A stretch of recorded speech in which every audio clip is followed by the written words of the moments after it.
You've spelunked into the Matt Cave. Hello, everybody, and welcome into another episode of the Matt Cave. Thank you all so much for spelunking on by. This week, it's pretty much all about basketball, because that's really the only show that's in town other than hockey.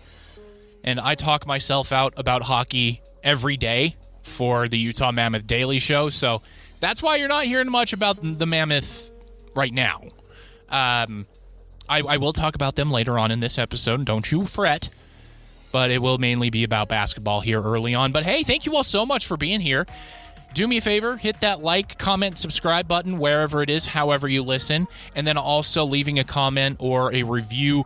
Those do still help out a ton. I know it's the same song and dance from all of your favorite podcasters saying that for the last few years, but it still holds true. The algorithm still loves that stuff, so that's why we all keep bugging you to do it. I'm extremely grateful for each and every one of you that has done it so far, and all of you that continue to come back and listen to the program. You are amazing human beings. And don't let that ever change. All right. So you can find me on Facebook, Instagram. That is the Matt Cave Podcast. You can find me on YouTube, the Matt Cave Podcast. And that's about it, really. So, yeah, let's dive into things. Let's start with basketball. Let's start with Utah State. And I had to open my big bazoo, didn't I? Right after Utah State gets ranked, I'm singing their praises, saying they're the best team in the Mountain West Conference, which I still firmly believe. They go out and lose two games. They lose a stinker against UNLV that it was just not a good game for them. They came out flat and stayed flat for the majority of the game. And then that game against Grand Canyon, they were kind of feeling themselves going into that one and got smacked down a little bit. I thought it was going to be a wake-up call for them. It wasn't quite a wake-up call because they only beat Colorado State, a team they beat by 42 at one point this season. They only beat them by 4. So Utah State's big three need to wake up a little bit, and I think they need to start getting some more rebounds because currently they get 35 per game, which puts them firmly 244th in the nation, which is just an aberration of a stat when you look at the rest of their game. They're in the top 75 for the most part for every other stat except for rebounds per game. So maybe a little bit of boxing out coaching might help a little bit there, but overall, I still think Utah State is the class of the Mountain West. I still think they're going to win and get into March Madness pretty handily, just maybe not as easily as I thought. So, yes, I've come down a little bit on the Aggies. They have a big game against San Diego State on Saturday on CBS, not CBS Sports Network, CBS. So, national attention being heaped onto the Aggies as well as the Aztecs. Hopefully Utah State can get a win there because it is in Logan. So that's a big one. That's a biggie because right now Utah State is second only to San Diego State in the Mountain West. They are currently in second place with New Mexico sitting at 7-2 in conference, 16-3 overall.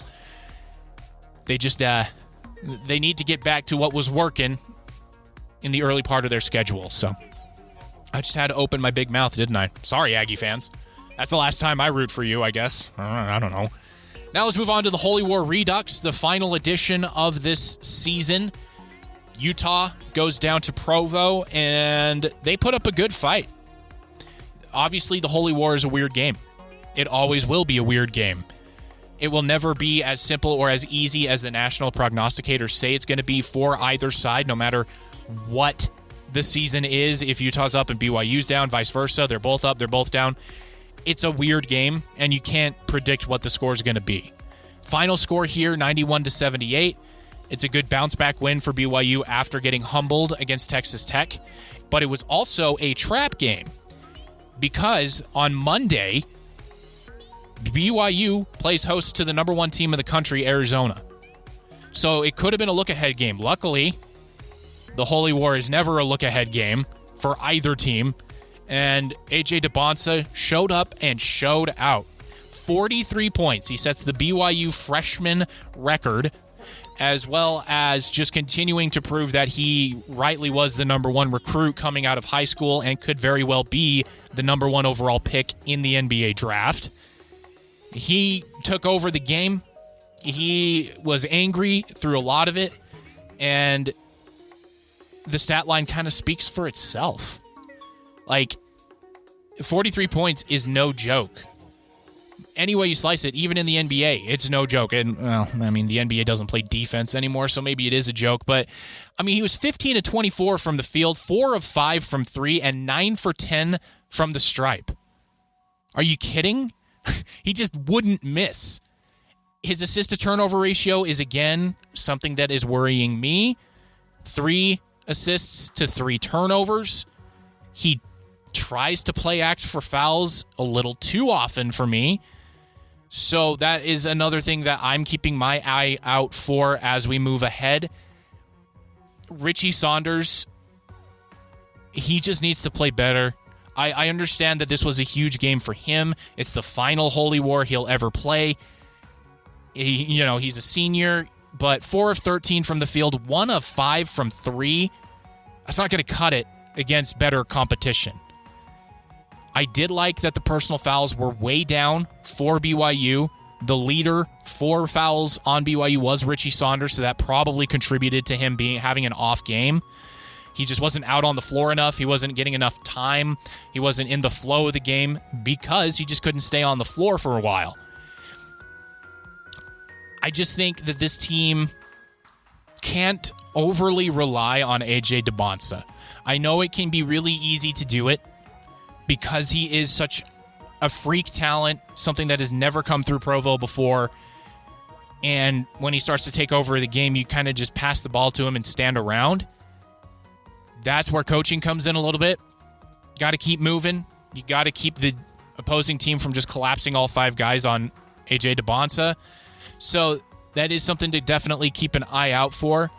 Do I think BYU can beat Arizona? In Provo, I 100% believe that this can happen. Would I go to Vegas and bet my savings account? Probably, because there's nothing in it, so I wouldn't lose anything. But if I did have something in it, no, I wouldn't. This game is going to be very, very, very tight. It's going to be very close. And BYU's big 3 is going to have to play outstandingly well against this Arizona squad. Arizona's number 1 for a reason. They are undefeated, and it's not like they haven't played against anybody. They have played against people. The matchup predictor ESPN has, and I have much complaints with ESPN about the talent, about how they do things now, but their predictors are pretty good. Their computers and all of that are pretty good. Only gives BYU about a 42.3% chance of winning this game. I think that's a little bit low. I would put it closer to 50-50, but it'll be a very fun game to watch. It'll be on ESPN, 7 p.m. Mountain Time. It's just Richie Saunders needs to not get into foul trouble is really what it boils down to. I think him and Kibakita are the 2 keys to this game against Arizona. If those 2 guys can stay out of foul trouble, BYU has a very good chance of winning this game.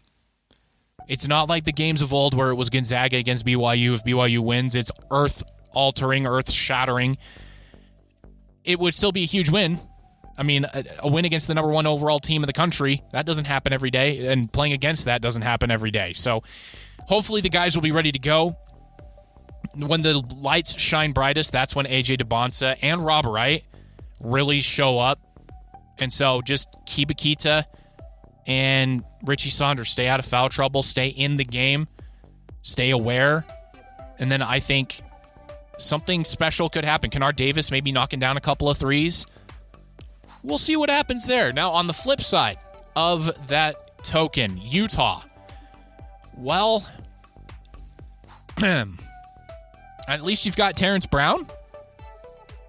He's fun to watch. It's very tough to gauge this Utah team, which is fair to say because it's the first year of a new coaching staff, and you're going to be compared rightfully or wrong to what happened with Kevin Young and BYU last year. That's not fair at all because what they are coming into for Utah is vastly different than what Kevin Young came into for BYU. BYU was a top team in their conference, in the West Coast Conference, which I know isn't saying terribly too much. It was the big 3 of Gonzaga, St. Mary's, and BYU, in that order, really. And there was talent left on the BYU squad. There was Yegor Demon. There was Richie Saunders. There were guys there. For Utah, there was Terrence Brown and nothing else. So the outlook for the rest of this season, they lost to BYU by 13. They lost to Kansas State by 3. They lost to Texas Tech by 14. They lost to Colorado by 8 and lost to Arizona by 19. They are at the bottom of the Big 12. They're 9-11 on the season, 1-6 in conference play. They need to go on a tear. And luckily, they've got Oklahoma State up next and Arizona State in back-to-back games, both at home. So there is hope that they can get back to 500 on the season before they have to face Kansas and Houston in back-to-back games. So it doesn't get any easier for Utah. Terrence Brown is really good. He's good. He's fun to watch. As Utah's backcourt goes, so goes the team. But everybody knows that. There's no front court threat. There's really nobody else other than Terrence Brown on the team. And so if you shut him down, you shut down the Utes. And that's really what it's boiled down to. They have a lot more fight in them than they have in previous years. So there is something there. It's going to take a while to get the culture to where it needs to be again, get back to the Rick Majerus days. But having a coach that they have and the talent that is interested in what that coach brings, the tunnel is not quite as dark. You can see the light now. So just patience is always a tough thing to preach, especially in college athletics nowadays. But patience is what is going to be needed for the University of Utah, and luckily it's not the football program. Whatever that means is whatever that means. So that's where we're at. So those are your 3 college programs, the big 3 here in Utah. Bright seasons ahead for both Utah State and obviously BYU. Utah, just be patient. You got the guy in charge that's going to turn the ship around, but you got to be patient with him. And I don't know if Mark Harlan's the guy to do it. So a little bit of tidbit there. Kyle Whittingham has gone on the record and said that the University of Utah treated him nothing but fairly, treated him well, all of that song and dance. And I'm not here to second guess anything that he says publicly. So I'm not going to say anything. If that's what Kyle Whittingham said happened, then that's what happened. I'm going to drop it there. But I'm also not going to remove what I have said in the past. It just seems a little too perfect and a little bit backstabbing, Julius Caesar, Brutus, all of that stuff. But you know what? Kyle Whittingham said he thought it was time to step away. He stepped away. That's where I'm going to drop it. All right. Now let's move on to the Jazz. Tank note is in full swing. The Jazz are terrible. Do not support this team. Don't watch their games. Don't buy their tickets. Don't buy their merchandise. Don't do anything with this team. Danny Ainge and the nepotistic front office are reaping what they've sown over the last few years, and it's not good. People are very high on Keontae George. I'm not. It's Donovan Mitchell 2.0. That's what I see. And do we really want to go through that again? Donovan Mitchell was a joy to watch. I loved watching Donovan Mitchell. He was my favorite player in the NBA. He still probably is, in all honesty. But that's not the kind of player that's going to get you to the Western Conference Finals, and the Jazz saw that firsthand for years. So do we really want to just do that again with somebody else? Because that's Keontae George. And Keontae George, I've said this before, is at the bottom of the defensive rating, whatever you want to call it, in the NBA. If he's not last, he's very close. So, what do you do? I'm glad I'm not the one being paid millions of dollars to figure that question out, because I wouldn't even have the first step in mind on what to do to turn it around. Because this rebuild is going into, year 4, right? And they've got Lauri Markkanen, who is a bona fide all-star. He is. He averages 28 points a game. He's almost a double-double per game. Isaiah Collier is really starting to pick up his game as a floor general. A little too many turnovers, but that can be coached out. Keontae George is a volume shooter, volume scorer. If he's not putting up 20 shots a night, he's not going to score a lot of points for you. You don't build a team around that. You can't build a team around that. There's no way to do it. So, you're tanking, and you've been tanking, and you're continuing to tank. You share an arena with a team that is on the up and up, that is very close to, if not playoff contention, cup contention. The juxtaposition of these two franchises is insane. And when I look at the roster for the Utah Jazz, there's Lauri Markkanen, there's Keontae George, there's Walker Kessler. Those are basically your big three. Ace Bailey is coming along. He was always going to be a project because he was just raw athleticism with some offense to him. And he is turning out to be a very solid defender. He could be a great defender if he keeps at it. But what about the rest of the roster, man? Kyle Filipowski, bench player at best. Like I said, Isaiah Collier, his turnover to assist ratio is still too high. He averages 2.3 turnovers per game. Obviously, that's not as high as Keontae George's 3.4. Assist to turnover ratio for Keontae is 2. For Isaiah Collier, it's almost 3. For your floor generals, you really want that to be as low as possible. I just don't know at this point. I really could not tell you, Spelunkers, where you go from here. Because you have a lot of role players that won't be anything more than that were high draft picks. Bryce Sensabaugh, Keontae George. I am in the minority here. I know I'm in the minority here, but history has proven me right. Donovan Mitchell hasn't made the NBA Finals. I don't even know if he's made a conference finals. I think he made the Eastern Conference final. No, he didn't because they lost to the Knicks last year, didn't they? I don't know. But that kind of player does not get you to the finals. It did once. That was Allen Iverson and Dwayne Wade. Twice. Dwayne Wade and Allen Iverson. And it took Shaq coming to the Heat for Dwayne Wade to win the finals. So, there's just... And then, obviously, the thing that I've been saying since I've been blue in the face, really, is Utah doesn't play defense. They haven't kept a singular opponent below 100 points this season. I mean, that's just the reality of the NBA. I get it. But pretty much every other team in the NBA has kept at least one opponent below 100 points. Even the Hornets did it, and they did it against the Jazz. And they did that in Salt Lake City. So this team is a mess. There is no direction for them.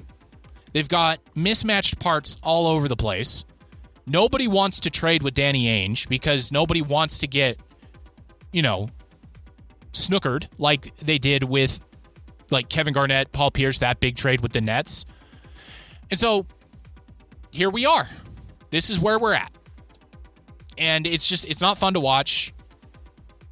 There's no reason to pay to watch this team. And just, at this point, sell the team and move them. That's kind of where I feel I'm at. Not that's more a joke. That's why I'm laughing when I say that. Obviously, I don't want that to happen. But pick a lane here. Do something other than just hope a ping pong ball falls your way, which we have proven the past 3 years will never happen. Because the NBA cannot stand for that to happen. All right, I'm moving off of the Utah Jazz, moving to the Utah Mammoth. So the Utah Mammoth are on a tear, 8-1-1 in their last 10, 9-1-1 in their last 11. If you don't know what that means, 9 wins, 1 loss, and 1 overtime loss. And in hockey, if you lose in overtime, you get the game to overtime, both teams get a point. You win in overtime, you get both. You lose in overtime, you get 1. So Utah has been the second best team in the NHL in the calendar year of 2026, behind only the Tampa Bay Lightning. Yeah, that's pretty darn good.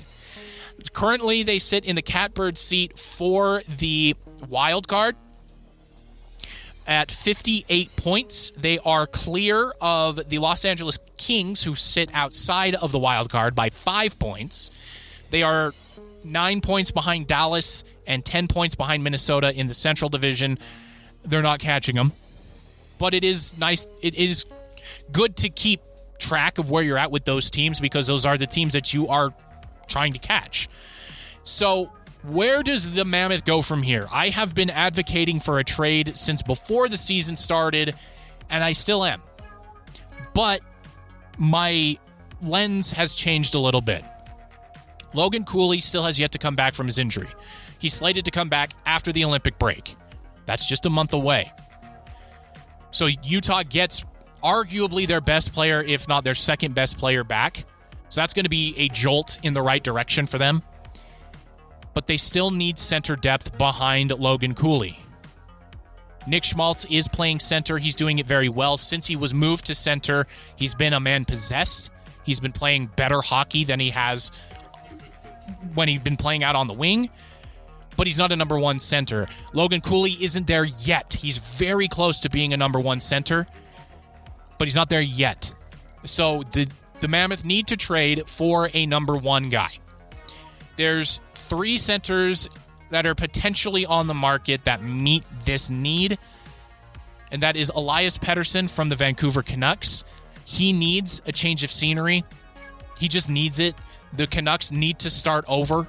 They need to jettison everyone from this last try that they've had and start over. They've already started that by trading away Kiefer Sherwood and Quinn Hughes. They can continue that with an Elias Pettersson and Connor Garland trade. So that is one thing that I would love the Mammoth to trade for is Elias Pettersson. I made a post about it on Facebook and Instagram this past week. He has the talent to be a number one center. He has been there in the past. That's what got him his massive contract. And if the Mammoth and the Canucks can swing a deal where the Canucks keep about 20 to 25% of Elias Pettersson's contract, then he becomes a very attractive target for the Mammoth to grab. And the Mammoth have the picks, the Mammoth have the youth, the Mammoth have even an NHL-ready player to send back in that deal to make it very attractive for the Canucks to do a trade. So what would that look like? I've mocked up a lot of stuff. There's an entire show on the YouTube channel, Utah Mammoth Daily, for you to go check out, where I have different packages together. The one that I find the most attractive is the one that I posted on my Facebook. But it's a mix of Barrett Hayton. He has an expiring contract, but he is a restricted free agent, so he still has club control. He's still young enough to where he can still improve a little bit. He's bounced back. He's scoring a couple more goals. He's more active on the offensive side of things for the Mammoth, so his trade value is increasing. Utah has 6 picks in the first 3 rounds of this upcoming draft, and with where Utah is on their, I'm not even going to call it a rebuild because there was nothing to rebuild in Arizona. On this build, you don't need that many prospects anymore. You do want to keep refreshing the pipeline. Don't get me wrong. I'm not send all 6 away to get, a 28-year-old player. But you can do 3 to 4 of those picks and then send back a skater, a prospect that the Canucks might want that is close to being NHL ready. So my package was Barrett Hayton for that contract, and then also the first round pick and the second round pick of the Ottawa Senators, who will probably miss the playoffs, but you can flip that second round pick for the New York Rangers, depending on whose record is worse at the time of the trade. And you have those 3 assets going back, as well as, and this one's going to hurt, but Cole Baudouin sent back to Vancouver to get Elias Pettersson. Cole Baudouin is going to be a very good NHL center. He has second-line potential, and that's what you kind of need if you're Vancouver. They were very top-heavy when they had JT Miller and Elias Pettersson. They traded JT Miller because the locker room aesthetic, it wasn't working. Those 2 guys were not getting along, and so they picked Pettersson over Miller. Miller is now in New York, where it's not going much better for him with the Rangers, but Pettersson's not doing that great either for the Canucks. So I think there is a great marriage between these 2 franchises to get a deal done, and it wouldn't cost the sun, moon, and the stars for the Mammoth, and the Canucks get out from an albatross of a contract with a player that needs a change of scenery. Elias Pettersson comes to Utah. He doesn't have to be that guy. He's not the guy anymore. The guy on the Mammoth is Clayton Keller. It's Logan Cooley. It's Dylan Guenther. Those are the guy. Mikhail Sergachev even. Those are the guy on this team. So he can just come in and just play hockey. I think it would be a perfect trade. Two more names I want to bring up here for the center position. First is Nazem Kadri. He was on the Colorado Avalanche. He was like the catalyst that got the Avalanche over the top. He was among many, but he was the chief catalyst for that team to win the cup for the Avalanche. It was a magical season for them, so he has that playoff experience. He's gone deep in the playoffs multiple times with the Maple Leafs and with the Avalanche. However, he is on the older side. He's my age, which is old for hockey, 35, 36, and he has term on his contract. So when you're that old and you have term on your contract, that scares away pretty much every team that is not looking for a short-term rental. So you have to take that into account as well. And then the last thing you have to take into account with him is he has said multiple times he does not want to leave Calgary. The ownership group of Calgary has said, we do not want to move Nazem. And even the coaching staff has said, we don't want him to move. So he does keep getting brought up in these trade scenarios because of where the Flames are in the standings, as well as what they've just recently done in trading Rasmus Andersson to the Golden Knights. So that one is a little bit more fantasy than reality. The last name I want to bring up here is Vincent Trocheck of the New York Rangers.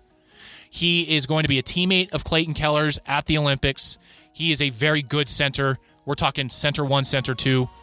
He has done it for a long time with Carolina, now with the Rangers. He has playoff experience as well. He would instantly upgrade the center position, and he would elevate the wings that he would be playing with. So if we get a Vincent Trocheck, which I think is the most realistic of the three, if I were to rank the three, it would be Trocheck first because the Rangers have already signaled they're going to sell off bits and bobs here, and they're not going to be trading Mika Zibanejad, unfortunately. That's the guy. If I were Bill Armstrong, I would kick the tires on that every day. I would call up Chris Drury every day saying, all right, Mika Zibanejad, let's talk. And if you get hung up on, you call him back later in the day. You go, all right, Mika Zibanejad. Before you hang up, though, we'll talk about Vincent Trocheck, too. That's what I would be doing. But Vincent Trocheck first, Elias Pettersson second, and then a distant third would be Nazem Kadri.